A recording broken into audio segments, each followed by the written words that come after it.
Talking of Arsenal, Miguel, Sam Dean in the Sunday Telegraph, rather scathing piece on Viktor Gyökeres. The headline is, Gyökeres is one of the worst strikers in the league. Here's the data to prove it. Arsenal are top of the Premier League and Champions League tables, but many supporters are growing increasingly concerned about the performances of star striker Viktor Gyökeres, a £64 million signing.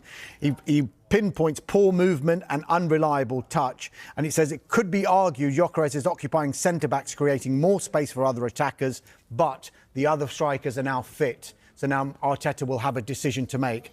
Harsh or fair, this piece? Well, to be fair to Sam, the piece is very fair and very measured. The headline is two-footed. Yeah.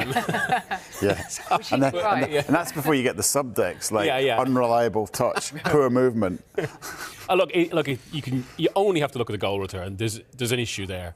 I've done a lot of Arsenal this season. I was there on Thursday night. And Thursday night, I think, was the most pronounced for me in that there were 3 times that the ball flashed across the box. I think particularly from a timber header back was the one that really stands out to me. And Gyökeres was nowhere near it. It felt like he was 5 yards behind the play. We've seen a lot of, classic number 9s from Ian Wright to Gary Lineker talk about how if you're a striker in that sort of situation, you've actually got to gamble on your movement to put yourself in there. That is obviously an issue, especially given Gyökeres was signed as a more traditional number 9, not someone necessarily to kind of for his pressing game or for other elements. I think another issue with him, especially if we're comparing him to kind of classic number 9s in that way, is that there's maybe been some frustration with Arsenal. When the ball goes up, it doesn't stick to him. And even you can sense, not so much on Thursday night, although it was a different sort of game, but when Gabriel Jesus came on in recent games, there's just a different energy about Arsenal. That it feels like he integrates into the team more. And look, some of it is down to the fact, I would say, that he's adapting to a higher level from the Portuguese league to the Premier League. It's a new country, but he is 27. One of the reasons he was signed, and this came out in some of the kind of discussion from within Arsenal in the summer, that it was to win now. But even that was interesting at the time, because in the build-up to this summer, which was kind of like the summer of number 9s, and it's interesting that a lot of them are actually struggling, which maybe says something about how number 9s are still developing in the modern game. But for pretty much 18 months, the word from Arsenal it was Sesko they were looking at. They'd done all the work on Sesko.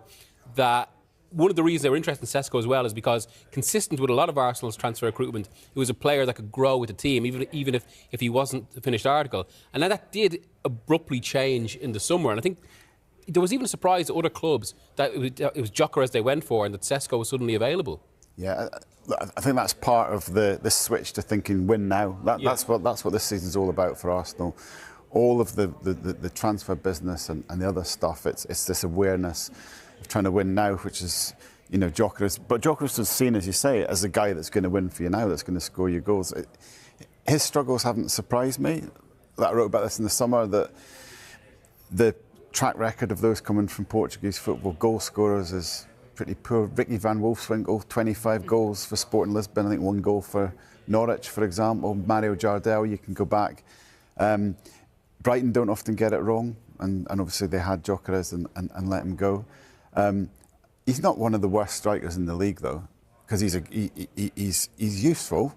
He just doesn't look like a top club striker. But Sam hasn't written he's one of the worst strikers in the league, as you say. Yeah. He's just blah, isn't he? Jackie, picking up on the points that Miguel made there. He wants to be blah. About Gyökeres. Yeah. Higher level, new league. First time he's going to be playing at that level. All of those issues have been pointed towards Benjamin Sesko as well. And we're seeing signs now that Benjamin Sesko might just be coming up to speed. Is that something that Arsenal could look at and think, just give Gyökeres a bit of time? Because if you are top of the Premier League and top of the Champions League group into the last 4 of the Carabao Cup as well, with a striker who has been a regular, surely you can't carry somebody up front for the entire season, can you? Yeah, I don't think they're carrying him as such, and it's a good piece by Sam, and he watches Gyökeres very, very closely on a very regular basis. And I thought the key line in there, with my Stato head on, was the fact that he didn't score a single header in scoring his all his goals last season. 68 and 66 in the league for Sporting is incredible. So you can see why they brought him in. But I think the key thing here, bigger picture-wise, is the fact that everyone at Arsenal is terrified, right? Not terrible. Terrible. No, they're not terrible. They're terrified of blowing it. They are absolutely... You could see that against Liverpool. And when those fabulous balls were played into the box, I screamed at my kids, like, Gary Lineker, Michael Owen would be absolutely attacking that space. There was no excuse. And I don't even care what level, even non-league. Andy Gray, Jackie, there you go. Oh, there you go. There you go. Absolutely. But you don't even have to be the most technically proficient footballer, surely, to know you have to attack that space. When you've got quality deliveries from the likes of Timber and they've got quality players all over the field to deliver those balls in, that's what really concerned me more than anything else. But I think the reason his name's coming up so much, yes, the stats are really poor, but it's because they are terrified of blowing it now at this stage, when this is obviously the best chance since the Invincibles.